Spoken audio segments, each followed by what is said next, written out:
Norwegian കലാകാരി ഹനാൻ ബെനാമറിന്റെ ചിത്രങ്ങൾ നശിപ്പിച്ചത് അംഗീകരിക്കാനാവില്ലെന്ന് Lalithakala academy chairperson Murali Chiroth media വണ്ണോട്. അക്കാദമിക്ക് നേരെയുള്ള വെല്ലുവിളിയാണിത്, നിയമ നടപടിയുമായി മുന്നോട്ട് പോകുമെന്നും മുരളി പറഞ്ഞു. അശ്ലീല പരാമർശം ഉണ്ടെന്ന് കാട്ടി കലാകാരന്മാരായ ഹോച്ചിമിൻ, സുധാംശു എന്നിവരാണ് ചിത്രങ്ങൾ നശിപ്പിച്ചത്. വിമർശനമുണ്ടെങ്കിൽ അത് നേരിട്ട് അറിയിക്കുകയായിരുന്നുവെന്നും ഹനാൻ ബെനാമറും പറഞ്ഞു. ഇത് വളരെ അപലപനീയമായിട്ടുള്ള ഒരു സംഭവമാണ്. കേരളത്തിലെ കലാകാരന്മാർക്ക് നേരെയുള്ള ഒരു വെല്ലുവിളിയാണ്, അക്കാദമിക്ക് നേരെയുള്ള ഒരു വെല്ലുവിളിയാണ്, സംസ്ഥാന സർക്കാരിൻ്റെ സമാധാനപരമായിട്ടുള്ള നയങ്ങളോടുള്ള ഒരു വെല്ലുവിളിയാണ്. നമ്മളിവിടെ ഇത് എക്സിബിറ്റ് ചെയ്തപ്പോൾ ആർട്ടിസ്റ്റിൻ്റെ ഒരു ഡിക്ലറേഷനും പിന്നെ അതേപോലെ തന്നെ വാർണിങ്ങും എല്ലാം കൂടിയിട്ടാണ് എക്സിബിറ്റ് ചെയ്തത്. ഇത് അവരുടെ ഒരു പേഴ്സണൽ ലൈഫിൽ അവർ ഏറ്റുവാങ്ങിയിട്ടുള്ള റൈറ്റ് വിങ് റേസിസ്റ്റുകളുടെ അറ്റാക്കുകളുടെ ഒരു പരമ്പരയായിട്ടാണ് ഇപ്പോൾ ആംസ്റ്റർഡാം കനോണും അതുപോലെ തന്നെ ഈ വർക്കും ചെയ്തിരിക്കുന്നത്. ഇത് സൂക്ഷ്മതയോടുകൂടി ശ്രദ്ധിച്ചു കഴിഞ്ഞാൽ ഇതിനെതിരെ പരാമർശങ്ങൾ നടത്തിയിട്ടുള്ള എല്ലാവരും തന്നെ ഇതിൻ്റെ ഒരു ഭാഗത്തുള്ള വർക്കുകൾ മാത്രം കേന്ദ്രീകരിച്ച് അവർക്ക് എന്താണ് ആവശ്യം അത് കടഞ്ഞെടുത്ത് അക്കാദമിക്കെതിരെ, കേരള സംസ്ഥാന സർക്കാരിനെതിരെ, സാംസ്കാരിക വകുപ്പിനെതിരെ ഉപയോഗിക്കുകയാണ് അവർ ചെയ്തത്. Sorry, I'm not used to do as much. No, I don't know really what to say in a way. I haven't slept very well, so I'm a little bit still processing.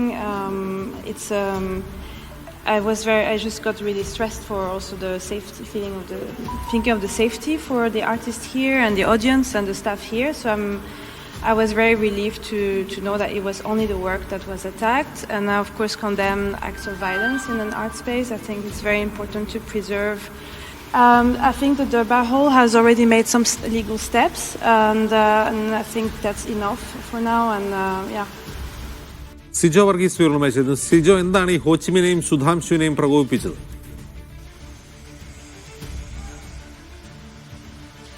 Ajins, അപരവൽക്കരിക്കപ്പെട്ട ഭൂവിധാനങ്ങൾ എന്ന പേരിലാണ് ഈ ചിത്ര പ്രദർശനം സംഘടിപ്പിച്ചിരുന്നത്. 18-ാം തീയതി മുതൽ ഈ പ്രദർശനം Darbar hall art ഗാലറിയിൽ നടക്കുകയും ചെയ്യുന്നുണ്ട്. ഇതിനിടയിൽ ഇതിൽ ചില ചിത്രങ്ങൾ അത് ചില അശ്ലീല പദപരാമർശങ്ങൾ ഉണ്ട് അതിനകത്ത് എന്ന് ചൂണ്ടിക്കാട്ടി കലാകാരന്മാർ തന്നെ രംഗത്ത് വരികയും ചെയ്തിരുന്നു. ഭിന്നാഭിപ്രായം ഉണ്ടായിരുന്നു. ഇതുമായി ബന്ധപ്പെട്ട് ചില അസ്വാരസ്യങ്ങൾ നിലനിൽക്കുകയും ചെയ്തിരുന്നു. ഇതിനിടയിലാണ് ഇന്നലെ ഈ ഹോച്ച്മീനും സുധാംശുവും ഇരുവരും കലാകാരന്മാരാണ്. ഇവർ ഈ ചിത്രങ്ങൾ അവിടെ നിന്ന് ആർട്ട് ഗാലറിയിൽ നിന്ന് നീക്കം ചെയ്തത്. ഈ നീക്കം ചെയ്തതാണ് പിന്നീട് അത് വിവാദമായി മാറുകയും ചെയ്തത്. അതായത് ഇതിൽ ചില അശ്ലീല പദങ്ങൾ ഉപയോഗിച്ചിട്ടുണ്ട് എന്നാണ് ഇവരുടെ ഒരു ആരോപണം. അത് കലാസൃഷ്ടിക്ക് ചേർന്നതല്ല എന്നും പറയുന്നുണ്ട്. പക്ഷേ ഇതുമായി ബന്ധപ്പെട്ട് ചില വിശദീകരണങ്ങൾ ഈ കലാകാരി തന്നെ നൽകുകയും ചെയ്തിട്ടുണ്ട്. ഹനാൻ പറയുന്ന പ്രധാനപ്പെട്ട ഒരു കാര്യം, ഇത് മൊഴിമാറ്റം നടത്തിയതാണ്, തർജ്ജിമ ചെയ്ത ചില പദപ്രയോഗങ്ങൾ, തൻ്റെ വ്യക്തി ജീവിതത്തിൽ ഉണ്ടായ ചില പ്രശ്നങ്ങൾ, ചിലർ അയച്ച സന്ദേശങ്ങൾ, അതെല്ലാം തന്നെ ഈ കലയിലേക്ക് കൂടിച്ചേർക്കുകയാണ് ചെയ്തത്. അത് മലയാളത്തിലേക്ക് മൊഴിമാറ്റി ചേർത്ത് വെച്ച ഒരു കലാസൃഷ്ടിയാണ് എന്നാണ് പറയുന്നത്. എന്തായാലും ഇത് വളരെയധികം വേദനിപ്പിച്ചു. പ്രത്യേകിച്ച് ഇവിടെ കേരളത്തിൽ ഇത്തരമാത്രം ഒരു സംഭവം ഉണ്ടാകുമ്പോൾ അത് വളരെ വിഷമമുണ്ടാക്കിയിട്ടുണ്ട്. ഒരു കലാകാരൻ മറ്റൊരു കലാകാരനോട് ഇത്തരത്തിലുള്ള പെരുമാറ്റങ്ങൾ ഉണ്ടാകുമ്പോൾ അത് രണ്ടു വട്ടം ആലോചിക്കണം.